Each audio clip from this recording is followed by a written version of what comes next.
તો ફાઇનલી આજે તો આવી ગયા બેડિયા બેનના ચાંદલામાં ને ત્યાર પછી રાતના આવી ગયા નાદઈ મેળામાં ને મેળામાં મળી ગઈ ઉનઈ મેળામાં આવેલી ડાન્સર માસી. તો ચલો તમને શરૂઆતથી બતાવું. आइए देखते हैं मजा आएगा। તો કેમ છો પબ્લિક, સ્વાગત છે તમારા મારા આજના નવા અમની વ્લોગમાં. આજે તો સવારમાં નહીં ધોઈને થઈ ગયા મેં રેડી ને પછી રામપ્યારીને લઈને મેં નીકળી ગયા રાહુલને લેવા ને ત્યાર પછી રાહુલને લઈને અમે લોકો નીકળી ગયા ફ્રેન્ડના ઘરે ને પછી ફ્રેન્ડને મારી રામપ્યારી આપીને તેની રોકેટ લઈને અમે રાહુલ સાથે નીકળી ગયા બીજા ફ્રેન્ડના ઘરે જવા માટે ને પછી રાહુલે પણ બીજા ફ્રેન્ડને ત્યાંથી લઈ લીધી એની રોકેટ ને ત્યાર પછી અમે લોકો બંને રોકેટ લઈને નીકળી ગયા ઘરે ને પછી ઘરે આવીને મેં કપડા બદલીને થઈ ગયા રેડી, કારણ કે આપણે જવાનું છે ચાંદલામાં ને અહીંયા આપણી રોકેટ પણ ઉભી રહેલી છે ક્યારથી. આજે તો મેં ને રાહુલ સરખા કપડા પહેરીને મેચિંગ થઈ ગયેલા હતા ને અહીંયા બધા આપણા ચાંદલા વાળા પણ તૈયાર થઈને રેડી થઈ ગયેલા છે. એટલે પછી પાણી ખડક પેટ્રોલ પંપ પાસે આવીને પહેલા કરાવી રોકેટ ને પેટ પૂજા ને ત્યાર પછી અમે અમારા ગ્રુપ સાથે નીકળી ગયા બધા બેડિયા જોવા માટે ને પછી ફાઇનલી અમે તો બેડિયામાં અમારા ગ્રુપ સાથે મારી દીધી ચાંદલામાં એન્ટ્રી ને આ લોકો બધા તો બેનને એવી રીતના જોતા છે જાણે કે અહીંયા કોઈ હિરોઈન ઉભી રહેલી હોય.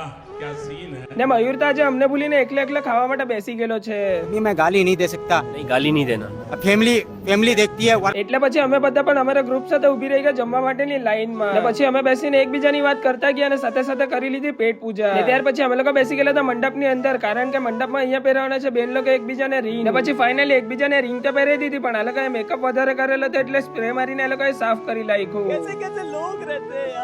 ને ત્યાર પછી અમે લોકો બધા નીકળી ગયા ફોટોગ્રાફી કરવા. આજે ગરમી બહુ હોવાને કારણે અમે તો એકબીજા સાથે ચેસ કરીને પી લીધું ઠંડુ ને પછી ઠંડુ પીને લાગી ગયા બધા પોતપોતાના ફોટો પડાવવા માટે ને ત્યાર પછી ફોટો પાડીને અમે બધા લોકો નીકળી ગયા ફ્રેન્ડના ફોઈના ઘરે જવા ને પછી ફ્રેન્ડના ફોઈના ઘરે આવીને થોડી વાતચીત કરીને અમે લોકો નીકળી ગયા પાછા ઘરે જવા ને ત્યાર પછી રાતના સ્વેટર પહેરીને મેં થઈ ગયેલો હતો રેડી, કારણ કે આપણે જવાના છે ઉનઈ મેળામાં ને પછી ફાઇનલી અમે લોકો પહોંચી ગયેલા હતા નાદઈ ગુપ્તેશ્વર મહાદેવના મંદિર પાસે ને પછી મંદિરની અંદર આવીને પહેલા કરી લીધા સારી રીતે મહાદેવને શિવલિંગના દર્શન ને ત્યાર પછી દર્શન કરીને અમે લોકો આવી ગયા મેળાની અંદર ફરવા માટે ને મેળાની અંદર આવીને પણ મયુર ને રાહુલ તો લાગેલા છે શેરડી ખાવા માટે. ये सब क्या देखना पड़ रहा है।